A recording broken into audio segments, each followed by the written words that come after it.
आज दोस्तों इस प्रॉब्लम के अंडरस्टैंड लेते हैं। In figure 6.57 D is a point on the hypotenuse AC of triangle ABC, BD is perpendicular to AC, DM is perpendicular to BC and DN is perpendicular to AB। देखिए यहाँ पर prove that, देखिए दो statement यहाँ हमें prove करनी है, तो ये वाली और एक ये वाली। कैसे करेंगे? सबसे पहले जो गिवन है ना उसको लिख लेते हैं। देखिए क्या है, एक ट्राइंगल दिया हुआ है हमें यहाँ पे, क्या है ABC, ठीक है। अब ये देखिए BD जो है वो परपेंडिकुलर है AC के, ठीक है। मैंने यहाँ देखिए 90 डिग्री का सिंबल भी बनाया हुआ है। DM परपेंडिकुलर है BC के और DN परपेंडिकुलर है AB के, ठीक है।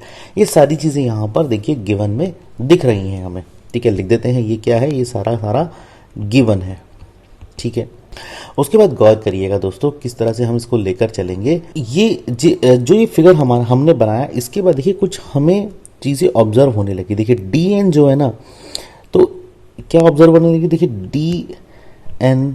DNBM एक तरीके की रेक्टेंगुलर शेप लेता है, ठीक है ना। जब ये रेक्टेंगुलर शेप ले रहा है तो इसका मतलब क्या है, यहाँ पर देखिए रेक्टेंगुलर अपोजिट साइड बराबर होती हैं, तो देखिए DN is equal to MB बराबर है, और हम बोल देते हैं DM is equal to NB बराबर है, ठीक है।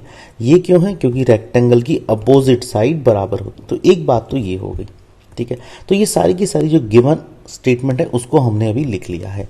अब हम अपने क्वेश्चन पे आते हैं और देखते हैं किस तरीके से ये स्टेटमेंट को हम प्रूव करेंगे। देखिए स्टेटमेंट को पहले समझते हैं। यहाँ पे क्या है, DM का स्क्वायर है, तो ये जो लाइन है इसका स्क्वायर है DN इंटू MC, ठीक है।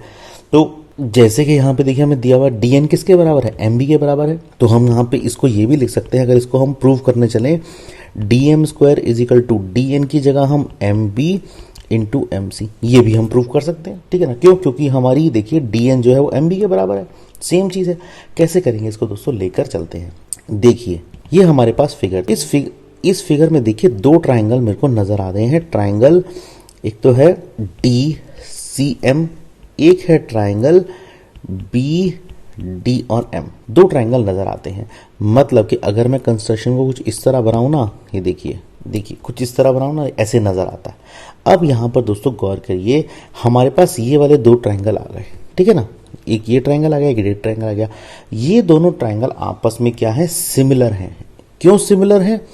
ये इसलिए सिमिलर हैं क्योंकि देखिए हमारे पास एक थ्योरम होती है, थ्योरम 6.7, ठीक है। इसमें क्या होता है, if a perpendicular is drawn from a vertex of a right angle, if a perpendicular is drawn from a vertex of a right angle of a right triangle to a hypotenuse, then triangle on both side of the perpendicular are similar to the whole triangle and to each other.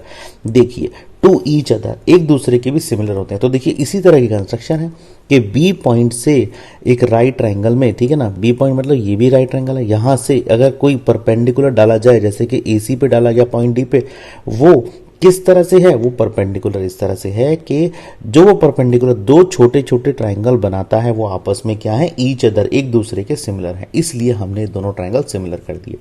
जैसे ही हमने similar करे तो हमारे सामने देखिए क्या चीज नजर आ गई, ये दोनों ट्राइंगल सिमिलर होने के बाद इनकी जो साइड्स होती है ना, साइड्स आर इन प्रोपोर्शनल है। अब क्या होगा, देखिए गौर कीजिएगा, देखिए DM यहाँ पे है, ठीक है, और ये देखिए ये BD के प्रोपोर्शनल है, और DC किसके प्रोपोर्शनल है, देखिए DM किसके प्रोपोर्शनल है, BM के, ठीक है, और MC प्रोपोर्शनल है DM के। तो इसको कैसे लिखेंगे हम, देखिए DM is proportional to BM और MC is proportional to DM, ठीक है। ये हमने यहाँ पर लिख दिया है। अब इसको करेंगे तो क्या मिलने वाला है हमें, यहाँ पर हमें मिलेगा क्रॉस मल्टीप्लीकेशन से DM का square is equal to MC into MB।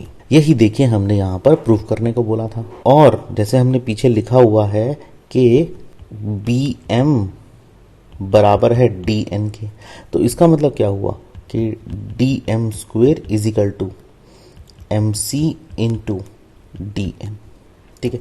यहां पर हम इसकी मार्किंग कर देते हैं और इससे बोल देते हैं हेंस प्रूव्ड, ठीक है। अंडरस्टैंडिंग बड़ी सिंपल है, सिंपल सी बात है। राइट एंगल ट्राइंगल मिले आपको, और जहां पर राइट एंगल बना हुआ है, जैसे पॉइंट B से अगर हाइपोटेन्यूज पे डाल रहे हैं क्या परपेंडिकुलर, तो ये कंडीशन आपकी लग जाएगी। दोनों छोटे जो ट्रायंगल बनेंगे जो मैंने आपको कंस्ट्रक्शन करके दिखाई वो सिमिलर होंगे और उनकी साइड्स क्या होंगी, प्रोपोर्शनल। जैसे साइड प्रोपोर्शनल हुई तो आपको जो हमने प्रूव करना था इजीली नज़र दोस्तों आने लगा। ठीक है, आगे चलते हैं, सेकेंड पार्ट की तरफ चलते हैं। सेकेंड पार्ट में देखिए क्या कहता है आपको, डी एन का square is equal to B M into A N. ये आपको भी यहाँ पर प्रूव करना है। कैसे करेंगे, तो देखिए यहाँ पर अगर मैं ये नीचे वाली कंडीशन से निकालूँ तो देखिए डी एम क्या है, एन बी के बराबर है, तो हम ये भी प्रूव कर सकते हैं कि D N square is equal to N B into A N. ये भी हम प्रूव कर सकते हैं। कैसे करेंगे इसको, वही फंडामेंटल है, सिमिलरली उसको लेके चलते हैं। कैसे, ये देखिए ये मैंने जो मेन फिगर थी वो बना ली। यहाँ पर मुझे कौन से दो ट्राइंगल लेना है, यहाँ पर मुझे एक तो ये ट्राइंगल लेना है, ये ट्राइंगल लेना है। कैसे लूंगा उन दोनों ट्राइंगल को, देखिए ट्राइंगल का नाम देता हूँ ट्राइंगल डी एन ए और ट्राइंगल बी एन टी। ये दोनों ट्राइंगल मैंने ले लिए। अगर इसका मैं कंस्ट्रक्शन करना चाहूँ तो क्या बनेगा, देखिए दोस्तों इसका कंस्ट्रक्शन कुछ इस तरह से बनने वाला है। ठीक है, ये कंस्ट्रक्शन, ये दोनों ट्राइंगल हो गए यहाँ पे, है ना। अब सेम फंडामेंटल यहाँ पर भी लगेगा। जैसे ही देखिए पॉइंट बी से आपने परपेंडिकुलर ड्रॉ किया ए सी के ऊपर डी पर, तो दोनों जो छोटे ट्राइंगल हैं, अब इस बारी हम राइट साइड में चले गए इसके, ये दोनों छोटे ट्राइंगल है ये आपस में सिमिलर होंगे। तो डी एन ए और बी एन डी ये दोनों क्या है, आपस में सिमिलर हैं। ठीक है, जैसे ही ये सिमिलर बने तो इसका मतलब क्या है, हमें क्या यहां से देखना है, देखिए इसकी जो साइड्स है ना, लिख दीजिए sides are proportional. Side proportional है तो कौन सी साइड प्रोपोर्शनल होंगी, देखिए एक तो हम ले लेते हैं इसमें ए और एन, ये वाली साइड प्रोपोर्शनल है एन डी के। ठीक है, और दूसरा हम ले लेते हैं ये डी एन जो प्रोपोर्शनल है बी एन के। लिख लीजिए इस चीज़ को यहाँ पे, देखिए A N proportional to D N और D N proportional to B N. ठीक है, क्रॉस मल्टीप्लीकेशन करिए तो आपको क्या मिलेगा, डी एन का स्क्वायर मिलेगा ए एन इंटू बी एन आपको यहाँ से मिल जाएगा। ठीक है जी, ये देखिए यही यहाँ पर हमें बोला गया था। ठीक है, और जैसे ही हम यहाँ तक पहुँच गए तो हमें सिंपल हो गया।